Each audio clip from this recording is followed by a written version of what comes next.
Oi, gente, bom dia.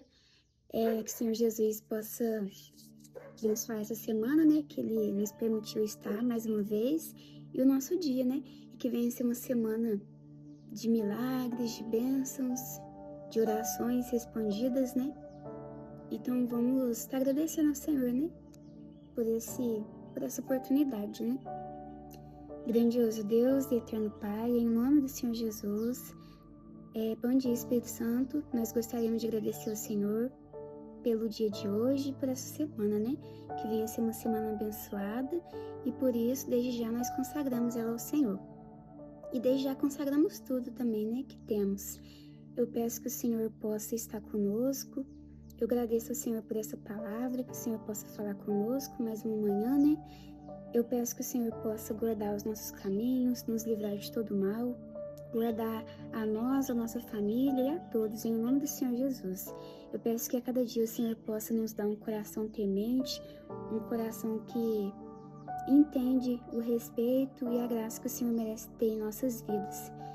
Eu peço isso em nome do Senhor Jesus e nós declaramos mais uma vez o teu amor e obrigada também pelo amor que o Senhor tem por nós, né? É isso que eu te peço, eu te agradeço em nome do Pai, do Filho e do Espírito Santo. Amém e graças a Deus.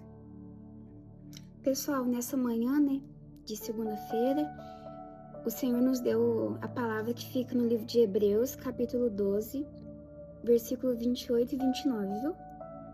Esse versículo nos fala assim: Por isso, recebendo nós um reino inabalável, retenhamos a graça pela qual sirvamos a Deus de modo agradável e com reverência e santo temor, porque o nosso Deus é fogo consumidor.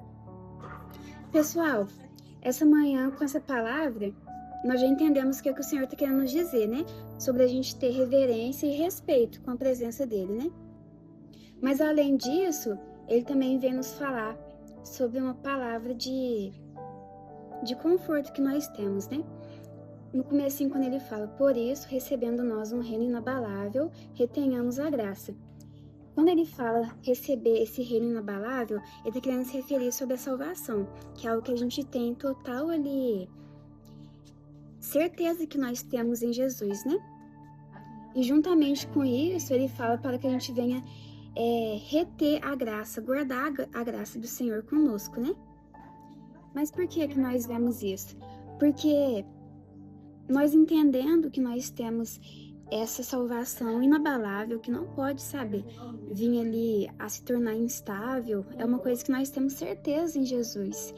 E a graça também que é nos dada, apesar da gente ter esse conhecimento, que nós temos essas coisas, ainda assim a gente trata a presença do Senhor, que é santa, com desrespeito, com falta de temor, com descaso realmente, né? Pessoal, isso é uma coisa que todos nós devemos estar em constante. Nós devemos todos os dias estar em constante vigilância, nos examinando todos os dias para vermos se nós temos tratado a presença do Senhor com a reverência e com a santidade que Ele merece ter, né? Eu, às vezes, rolando os vídeos assim, né, das redes sociais, às vezes eu fico vendo algumas coisas, né, das pessoas brincando com o nome de Deus, fazendo chacota, várias outras coisas que a gente vê nos dias de hoje. E aí eu fico me perguntando como que a gente saiu de um total temor que as pessoas no Antigo Testamento, até no Novo, se a gente for olhar, eu até trouxe 2 versículos para mim ler, para vocês verem como a presença do Senhor, ela tinha que ser tratada com reverência, senão tinha consequência daquilo, né? E hoje em dia as pessoas fazem o que quer, falam o que quer, sabe? E usam o nome do Senhor para fazer isso. E aí, só para terminar, eu trouxe, né, igual eu falei, os 2 versículos que nos mostram como a presença do Senhor, ela tinha que ser tratada com temor, senão vinha sobre as pessoas, né, que desrespeitavam a presença do Senhor, a consequência daquilo. Nós vemos sobre a história do príncipe, né, Belsazar, que era meio que filho, né, do rei Nabucodonosor, e a palavra do Senhor vai nos dizer que ele pegou os utensílios, né, que foram roubados do templo do Senhor, e eles usaram para se embebedar, né, tomando vinho nas taças que foram roubadas do templo, e também para adorar aos deuses pagãos, né, deles. Mas aí a palavra do Senhor vem nos dizer que naquela mesma noite ele surgiu uma mão escrevendo, né, julgamento na parede. E naquela mesma noite ele veio a ser morto e o reino dele foi tomado pelo Império dos Persas, né? E uma outra história também, que é um pouco conhecida, é sobre a história de Uzá, que era um levita que durante o caminho que eles estavam transportando a arca do Senhor, os bois que estavam levando a arca, eles tropeçaram, né? E ele, de uma forma inocente, com uma boa intenção, né?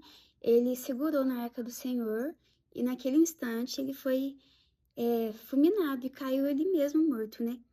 Então a gente vê que até de uma forma inocente ou com alguma boa intenção, se você desrespeitar a presença do Senhor, virá sobre as nossas vidas a consequência daquilo, né? Hoje, se a gente for olhar, as pessoas que desrespeitam a presença do Senhor, elas nem sempre vêm igual acontecia antes, né? Delas virem realmente a terem as suas vidas fulminadas ali naquele momento. Mas se a gente for olhar, a maioria das pessoas que não tem esse temor pela presença do Senhor, tem uma vida miserável realmente. Tem uma vida assim, cheia de problemas, doenças, que é fruto da consequência dessa falta de reverência, né? Pessoal, então a palavra de hoje foi essa, viu? Foi no livro de Hebreus, capítulo 12, versículo 28 e 29, né? E que todos os dias a gente possa se atentar para que a gente não venha deixar de tratar a presença do Senhor com a reverência, com o temor e com a santidade que ele merece ter, né? Para que depois a gente também não possa colher os frutos dessas plantações que a gente tenha feito, né? E que a gente possa sempre respeitar o Senhor, porque ele é digno disso, né? E que o Senhor possa abençoar a nossa semana e a nossa vida. Fiquem com Deus.